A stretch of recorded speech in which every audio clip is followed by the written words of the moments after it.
even though I don't always shop at EarthFare, I do feel like their policies in this particular situation are oppressive. I feel like if my wife and I were to shop here, that this could possibly happen to us. I feel like this person who committed these acts of silent violence against April, he's a lawyer. That's a problem. He should be here to protect or defend, depending on, you know, what his particular case clientele may be. I feel like EarthFare does not have policies in place to protect us LGBTQ customers, and we're here to get some answers, which they are refusing to give us.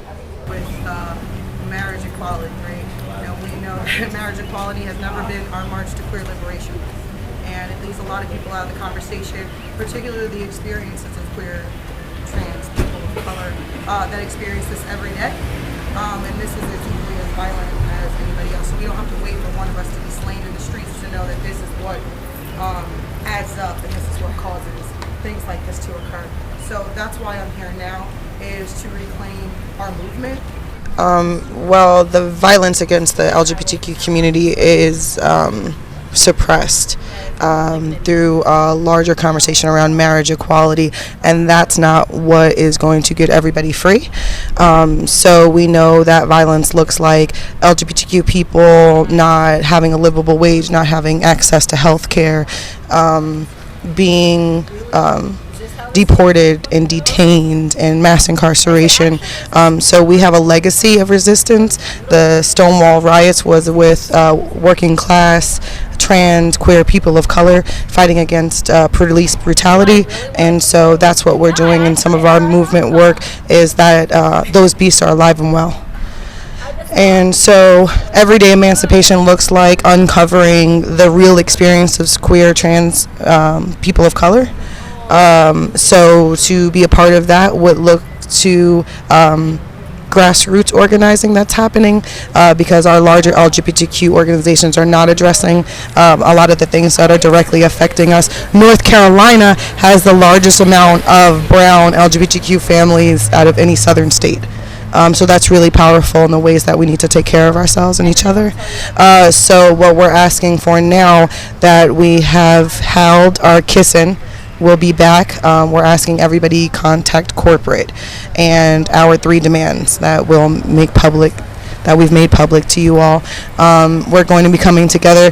Transparency leads to accountability, so there will be no more backdoor conversations, and that is the maintenance of white supremacy. So we're asking all of corporate to address the community. This is not about me and necessarily my partner. This is a larger epidemic of people that happens to all of our peoples.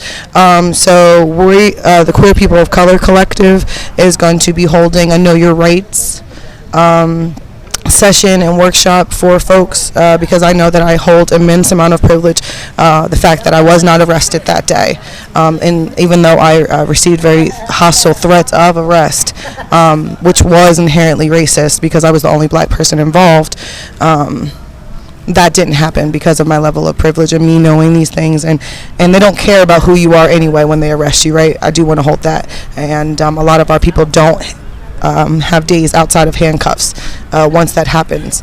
So we're going to be holding that. We're going to be having larger conversations with the chief of police, and then we're going to be coming and continuously flooding EarthFare until our demands are reached.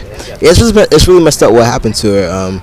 You know, it's a shame that folks can't walk around in public, you know, be in the public, being themselves, living their lives fully and genuinely and authentically, and you know, and can't do that without facing any type of harassment or anything like that, you know. I mean, something that we know black folk happens to black folk all the time, right? So the intersection of April being black and also being queer, right, that brought more attention to her body, and the attention of her living her authentic self, and daring to do that in public, and you know, that's why she was called out. That's why her love was considered disgusting, because she had the audacity to be authentic and to live authentically as a black queer woman, right, which is seen as being criminal.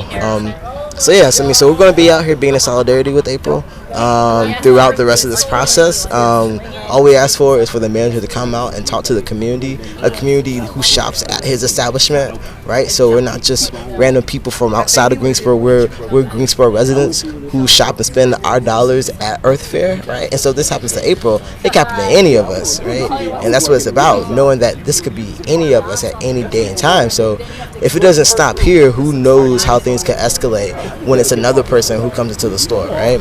I mean, so we have to look out for each other and care for each other. And so our next step is to continue to put pressure on Earth Fair and put pressure on the company to make a statement and to actually treat queer folks, black folks, marginalized, utterly abled, immigrant folks, all marginalized folks, like with some equity and with some dignity that we deserve.